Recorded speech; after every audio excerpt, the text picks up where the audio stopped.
Hey, what's up? Good morning. We are back at the tennis court.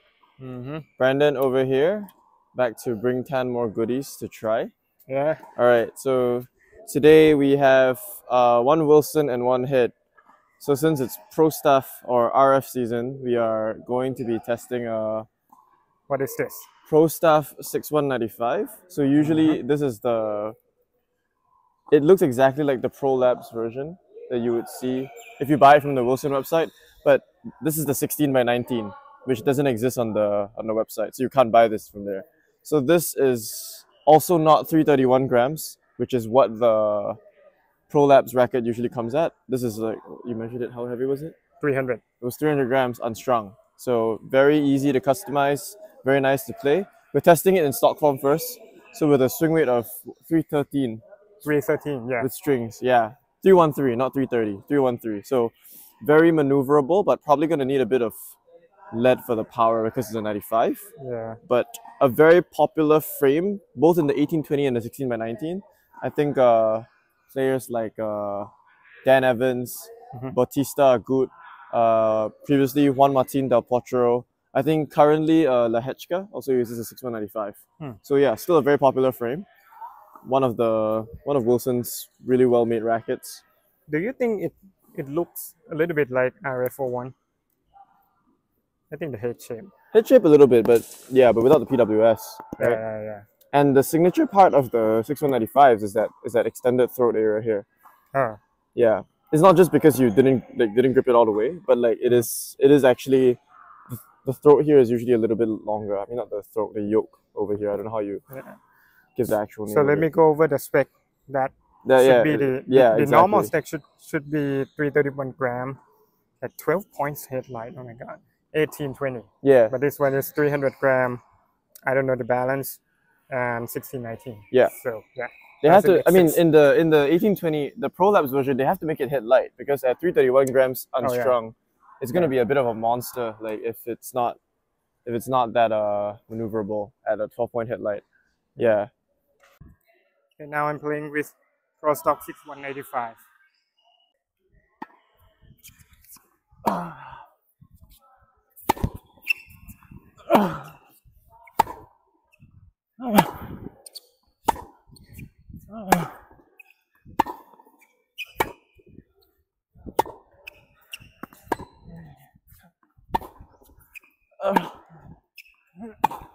Sorry, just a bit. The ball launch is pretty low. Yeah, but most 95s are going to be like that. So, what you have tried so far? I have played the 6.1 95. So, I've not tried it with this string before. This is the first time I'm trying it with sync. I've been playing it with mainly 4G Desert Bronze. I mean, for the first like 5 minutes, I was playing with the Sabalenka blade, which was another video. But like, yeah. So this is Sabalenka's personal blade, which a K-blade, right? Which Tan managed to find off. Very interesting. But yeah, it's a good racket, but it's as stiff as most K blades usually are. But I feel it's even stiffer than the ones that I've played with. But obviously because they come in varying stiffness ratings. But yeah, it's got X1 and Alu power on it, so it's a little bit easier to play. But I don't find like I don't know, like it's stiff, but I don't get a lot of plow through, even though the swing rate's a little bit higher. I think the swing rate's almost 330, right? I think the last time we checked. Yeah, it's like 328, 328. Yeah, it's a good hit. It's a good hit, but I prefer the 1819 quarter. This is 1820, right? Yeah. So I'm not sure. Like I need to hit with it more. But yeah, on the 6.1 quarter here. Yeah, the quarter in the V9 This one you see 1819. Yeah.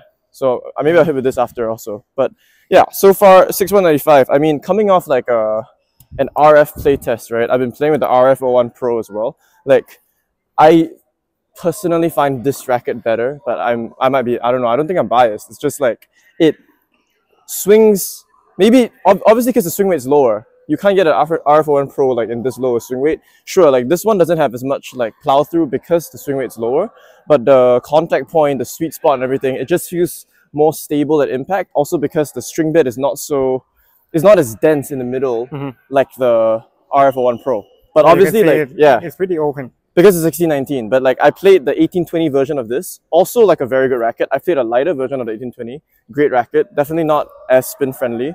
But so far, like out of the 6195s I've played, I think the 1619's one of the best. Also because it comes in a very customizable weight.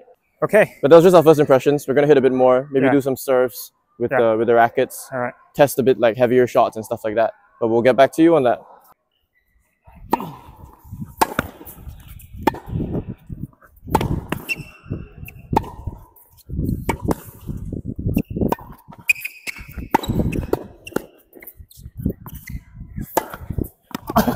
Good shot. Good point, good point.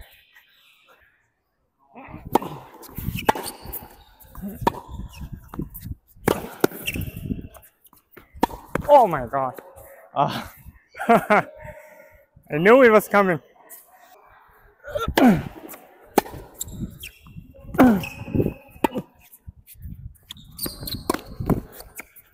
Oh, got me! Oh, sorry.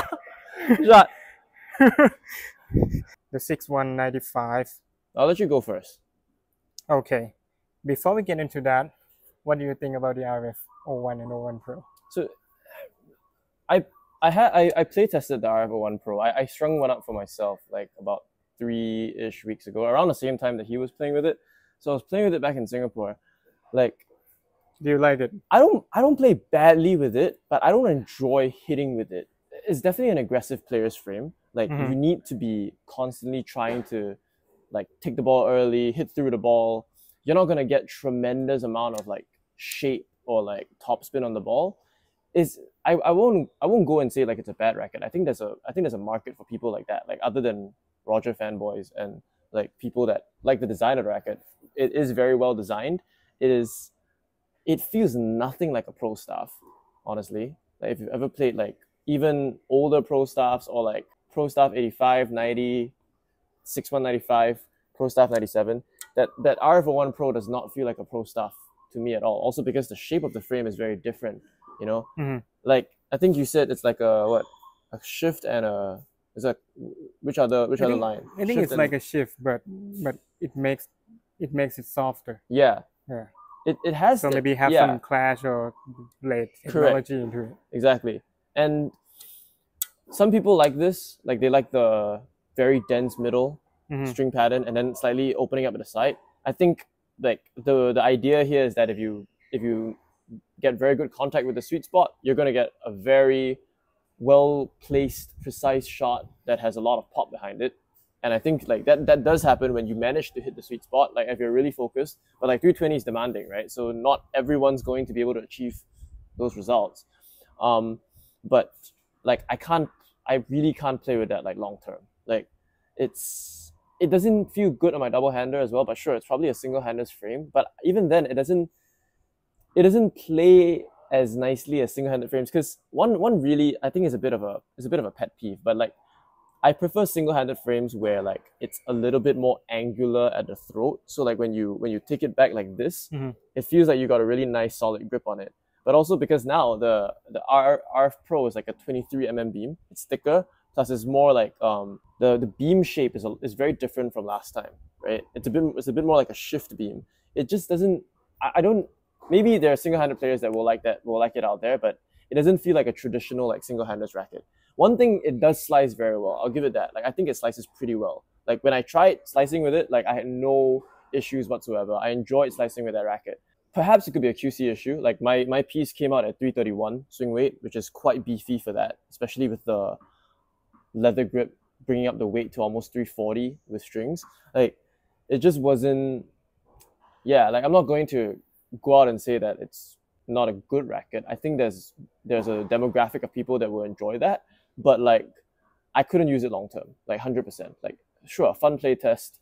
Okay, maybe not so fun. I didn't enjoy it. I didn't enjoy it that much. Like, it was not bad. Like, it looked good. You look really good, like with the racket. But it doesn't matter if you don't play so good with it, you know.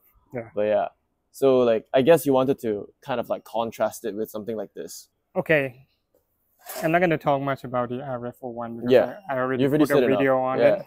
Let me put it this way. If it doesn't have the RF on the racket and I didn't know what racket it is, I pick it up, I play with it, And you put it and down. with that feel, I'm Yeah. going to put it down in 5 minutes. and That's go back fair. to the blade or Yeah. the pro staff or any other things. Yeah, but I already got so many negative comments Yeah, from no, that video, so I mean, I think you probably expected it stop with this. anyway. Yeah. Yeah. And the thing is, like I said, it's but I didn't say it's a bad racket. yeah. It's for a certain group of people, Exactly. but it's not for me. Just that. I think if I change my game a little bit, like I could play with it. But like if I want to use my like double hander and stuff like that, like I just don't get the same kind of results that perhaps like it is too advanced a frame for us. Like I don't even think like swing weight is generally the problem because like it's 331, but I've played many rackets at like 337, 338, 340, and it's much more, to me, like much more connected to the ball. It would be interesting, right, if the racket was released as a prototype demo without the RF logo on it, like it was like a project, like another labs racket that Wilson released, and then they tested it with like the general population first to actually hit with it. Because from what I understand, like, well, we're going off tangent here, but like from what I understand, like it was designed with Roger, but Roger never actually played with the frame up until like it was released. I don't know whether that's true. He hasn't even played with it, like in the video that he interviewed. Exactly, right. That's what he said. He said that, right? He haven't played with it. I remember that correctly. Yeah. I remember that correctly. Yeah, he's not played with it. And so if, like he said, if the RF logo wasn't on it, would people's perception be different? Because like people want to like it, right? You want to pick I want up to that like frame. it. Yeah, I wanted to like fan. it too. I want to like it. Yeah, like it looks great. It like the paintwork is solid. Like for Wilson, like Wilson never fails on like from the design aspect. Like they really do good designs. But if you didn't put that RF on it, like I really wonder whether many people would still say the same thing about the racket. Like because half of, like we said, whenever we talk about in these videos, we say feel. This whole idea of feel is the most subjective word in tennis. Yeah. Like it would be better like if perhaps even we could like describe the feeling with more words that are not just that 4-letter word feel, you know.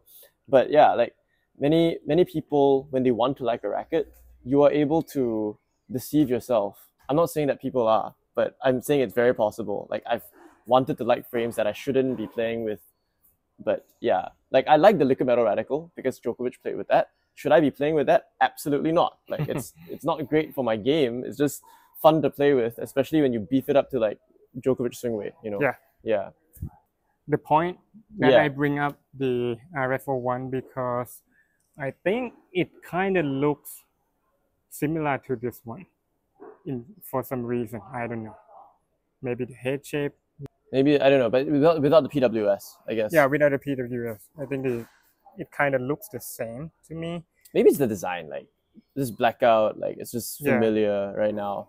And like, this part, I think it's a kind of round. The throat is definitely different because the throat of the RF is a lot. It really has that shift throat, you know, like it really has that shift looking throat. Yeah, string pattern is definitely very different. Yeah, this one, even though it's a 95, the main is not as close as on the RF01. Yeah, I know it because I strung it myself yesterday. On the RF, when you clamp this and that, my clamp it's very close. I cannot clamp it. Right. Even when you're weaving the string, like you can feel that this is not something that everyone can relate to because not everyone has strung a racket before, but like you can feel that you're going over the string faster because it's much closer together, right? You feel it across your fingers a lot more quickly. Yeah, just very sidetracked there, but yeah.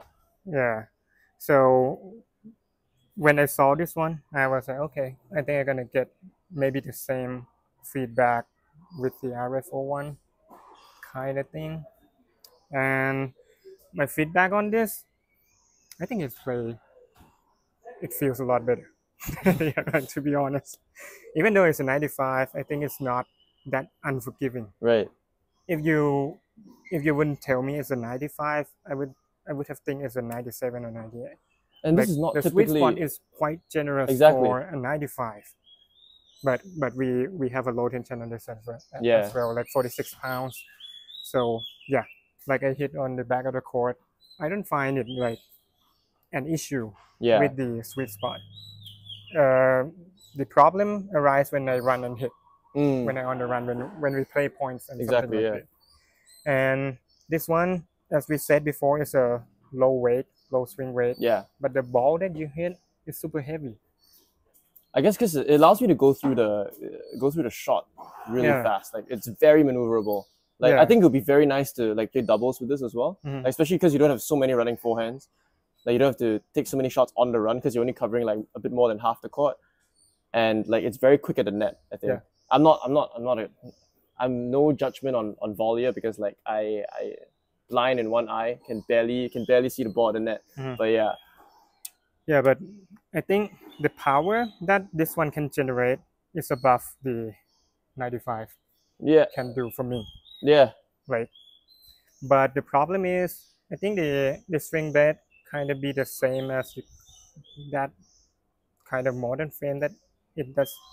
It's a little bit body, and Okay, it doesn't pocket the ball as right. long as something like this Yeah, or like H22 or yeah, other pro stock. So it's not my type of racket. I for need sure. like a longer dwell time. So what I have to do, like the first 10 minutes, Yeah, the ball that I hit, I cannot generate enough topspin on it yeah, because my ground strokes kind of like close the racket face all the right. time. So when going with this kind of racket, the ball kind of goes to the net on many shots. Yep. But once I adjust my strokes to like open the racket face a little bit more, And then go go a bit through the flatter. ball a Yeah, little bit more, hit flatter, yeah, it was really good. yeah. Like I said, something like after a few rounds of hitting, I was saying like you're hitting like pretty clean with that. Like Yeah. after you've adjusted your stroke, you go through the ball a bit more. Don't try to brush as much. Yeah. Because I would say that most players that use the 6.1 95 are not incredibly like spin oriented players. Like if you talk about Del Potro, he had a monster forehand, but it was an Eastern grip, and he was driving through the ball, and he was only able to do that because he's like 2 meters tall, Yeah. And then you have like Bautista Agut, who is he's a counter puncher, like a wall, very consistent baseliner, but his net clearance isn't very high. He just redirects pace very well. Quite annoying to play against that type of player. Many players don't like playing a bit, but he's like the gatekeeper. If you can beat him, like you're doing pretty well, like last time. But yeah, so this racket isn't really made for hitting with a lot of topspin. Yeah, but when you hit through the ball, it's very solid feeling, very nice to hit with. But like I said, it's not a racket that we would use like if we would actually play like a competition or like play a set, play a match. It would be a bit challenging. Yeah. Right. Yeah. Yeah, but I just want to say that it's easier than the 95 that I would expect. Yeah. Yeah, the serve is really well. I got enough power. Oh yeah. It doesn't feel like a low swing rate that much. Yeah. Like the ball quality that you get from the sweet spot of this racket is a quality ball.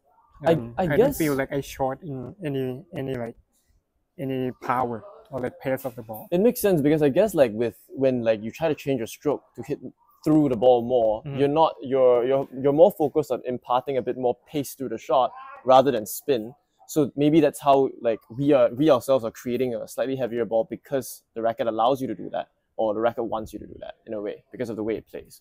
But yeah, I don't have any like comparable peers of the 95 that much because it's not your type of frame, right? It's not your type I of frame. haven't played that much Yeah. with the 95, but the only thing that I play with is the Recall 95. And that's a lot spinnier, I think, Yeah, than this. but I think the Recall 95, if you play with its stock form Yeah, at this type of weight and swing weight, it's gonna lack firepower for me. agreed. Like on the back of the court, you can rally pretty okay, Yeah, but when you really want to take it, I think it lacks the explosiveness. punch. Yeah, the Yeah. punch. The ball is not that heavy Mm. unless you like put the lead tape on 12. Yeah, But this I one, agree. even on the stock form, it doesn't lack that Yeah. punch. So yeah, I think for me, like the only thing that I would really do is I would put a bit of weight at the top. Like I think 313 swing weight is very good if I'm trying to swing fast and really like rip the ball through the court. But what I found was that like on mid court balls, like I swing fast enough, but then I don't have enough time, or like the racket is so fast that I can't shape the ball down at the end. Like I need some weight at the tip to go over that ball to help me to bring the ball down like at the end of my swing. But that's just like yeah, like nitpicking once from my again. side, receiving your ball, Yeah, like from the back of the court is super solid. yeah. I think you maybe hit better with this one than the speed. I grew up with 95 frames because like I had a when I learned tennis much later in my life, like I didn't learn it the right I wouldn't say the right way. Like I wasn't learning it the modern way. I started with like 95 square inch frames and only switched like in the past 2 years. Okay, learning the old way. Yeah, But on the approach shot, yeah, like I give you short ball, yeah. you come up and you take And it. overhit, Yeah, you overhit. overhitting everything. Yeah, Not enough top spin. exactly. That's the issue.